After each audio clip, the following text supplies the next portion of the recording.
ರಾಜ್ಯದ 38ನೇ ಡಿಜಿಐಜಿಪಿ ಆಗಿದ್ದ ಓಂ ಪ್ರಕಾಶ್ 2015ರಲ್ಲಿ ಪೊಲೀಸ್ ಮಹಾನಿರ್ದೇಶಕರಾಗಿಯೂ ಕೂಡ ಅವರು ಹುದ್ದೆಯನ್ನು ನಿರ್ವಹಿಸಿದರು. ಪತ್ನಿ ಹಾಗೂ ಮಗಳು ಈ ಹತ್ಯೆಯನ್ನು ಮಾಡಿರಬಹುದಾದ ಶಂಕೆ ಈಗ ಪ್ರಾಥಮಿಕ ಹಂತದಲ್ಲಿ ಗೊತ್ತಾಗ್ತಾ ಇದೆ.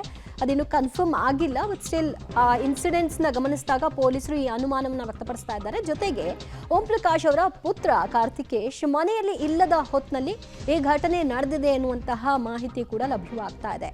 ಅಂದರೆ ಆ ಸಮಯಕ್ಕಾಗಿ ಅವರು ವೇಟ್ ಮಾಡ್ತಾ ಇದ್ರ ಅಥವಾ ಗಲಾಟೆ ವಿಕೋಪಕ್ಕೆ ಹೋಗಿ ಅದು ಕೈಮೀರಿ ಈ ಪರಿಸ್ಥಿತಿ ಆಯ್ತಾ? ಮತ್ತಷ್ಟು ಮಾಹಿತಿ ಕೊಡ್ತಾರೆ ನಮ್ಮ ಪ್ರತಿನಿಧಿ ನರಸಿಂಹಮೂರ್ತಿ. ಎಷ್ಟು ಜನ ಅವ್ರ ಮನೆಯಲ್ಲಿ ಇದ್ರು ಮತ್ತು ಕಾರ್ತಿಕೇಶ್ ಏನ್ ಹೇಳ್ತಾರೆ ಓಂ ಪ್ರಕಾಶ್ ಅವರ ಮಗ ಈ ಇಡೀ ಇನ್ಸಿಡೆಂಟ್ ಬಗ್ಗೆ? ದಿವ್ಯಾ, ಗಂಡ ಹೆಂಡತಿ ಅಂದರೆ ಓಂ ಪ್ರಕಾಶ್ ರಾವ್ ಮತ್ತು ಅವರ ಪತ್ನಿ ಮತ್ತು ಮಗ ಕಾರ್ತಿಕೇಶ್ ಓಂ ಪ್ರಕಾಶ್ ಮತ್ತು ಮಗಳು ಈ ನಾಲ್ವರು ಮನೆಯಲ್ಲಿ ಇದ್ದರೂ ಒಟ್ಟಿಗೆ ಸಂಸಾರ ಸಮೇತ ಇದ್ರು ಅನ್ನೋ ಮಾಹಿತಿಗಳು ಲಭ್ಯವಾಗ್ತಿದೆ. ಮತ್ತು ಈ ಘಟನೆ ನಡೆದಂತಹ ಸಂದರ್ಭದಲ್ಲಿ ಮಗ ಕಾರ್ತಿಕೇಶ್ ಓಂ ಪ್ರಕಾಶ್ ಮನೆಯಲ್ಲಿ ಇರಲಿಲ್ಲ ಅನ್ನೋ ಮಾಹಿತಿಗಳು ಕೂಡ ಲಭ್ಯವಾಗ್ತಿದೆ. ಯಾವಾಗ ಕಳೆದ ವಾರ 10 ದಿನಗಳ ಹಿಂದೆ ಗಲಾಟೆ ಆಯಿತು ಆ ಸಂದರ್ಭದಲ್ಲಿ ಪ್ರಕರಣ ಪೊಲೀಸ್ ಠಾಣೆ ಮೆಟ್ಟಿಲನ್ನು ಹತ್ತುವ ಕೆಲಸವನ್ನು ಮಾಡಲಾಗಿತ್ತು. ಸಾಮಾನ್ಯವಾಗಿ ಸಹಜವಾಗಿ DG ಆ್ಯಂಡ್ IGP ಆಗಿರೋದ್ರಿಂದ ಅಷ್ಟು ಸುಲಭವಾಗಿ ಪೊಲೀಸರು ಕಂಪ್ಲೇಂಟನ್ನು ತೆಗೆದುಕೊಳ್ಳೋದಕ್ಕೆ ಬರೋದಿಲ್ಲ. ಸಾಮಾನ್ಯವಾಗಿ ಗಂಡ ಹೆಂಡತಿ ಜಗಳ ಅಂತ ಹೇಳಿದ್ರೆ ಮೊದಲಿಗೆ ಕೌನ್ಸಿಲಿಂಗನ್ನು ಕೊಡಿಸುವ ಕೆಲಸವನ್ನು ಮಾಡ್ತಾರೆ. ಇಲ್ಲಿ ಪೊಲೀಸ್ ಮಹಾನಿರ್ದೇಶಕರಾಗಿದ್ದಂತಹ ವ್ಯಕ್ತಿಯ ಮನೆಯ ಜಗಳ ಅಂತ ಹೇಳಿದ್ರೆ ಪೊಲೀಸರು ಒಂದು ಸ್ವಲ್ಪ ಸಹಜವಾಗಿ ಹಿಂದೇಟನ್ನು ಹಾಕಿರ್ತಾರೆ.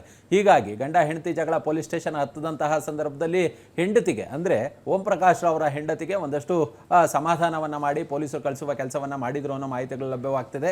ಹೀಗಾಗಿ ಇವತ್ತು ಮತ್ತೆ ಜಗಳ ಆರಂಭವಾದಂತಹ ಸಂದರ್ಭದಲ್ಲಿ ಕೊಲೆಯನ್ನು ಮಾಡಿದ್ದಾರೆ ಅನ್ನೋ ಮಾಹಿತಿಗಳು ಇದೀಗ ಪೊಲೀಸ್ ಮೂಲಗಳಿಂದ ತಿಳಿದು ಬರ್ತಿರೋದು.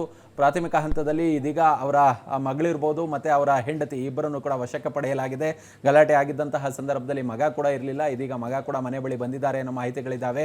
ಇದರ ಆಧಾರದ ಮೇಲೆ ಇದೀಗ ಪೊಲೀಸರು ಕ್ವಶನಿಂಗನ್ನು ಆರಂಭ ಮಾಡಿರೋದು ಮತ್ತು ಸ್ಥಳಕ್ಕೆ FSL ಟೀಮನ್ನು ಕರೆಸ್ಕೊಂಡಿದ್ದಾರೆ, ಸೋಕೋ ಟೀಮನ್ನು ಕರೆಸ್ಕೊಂಡಿದ್ದಾರೆ.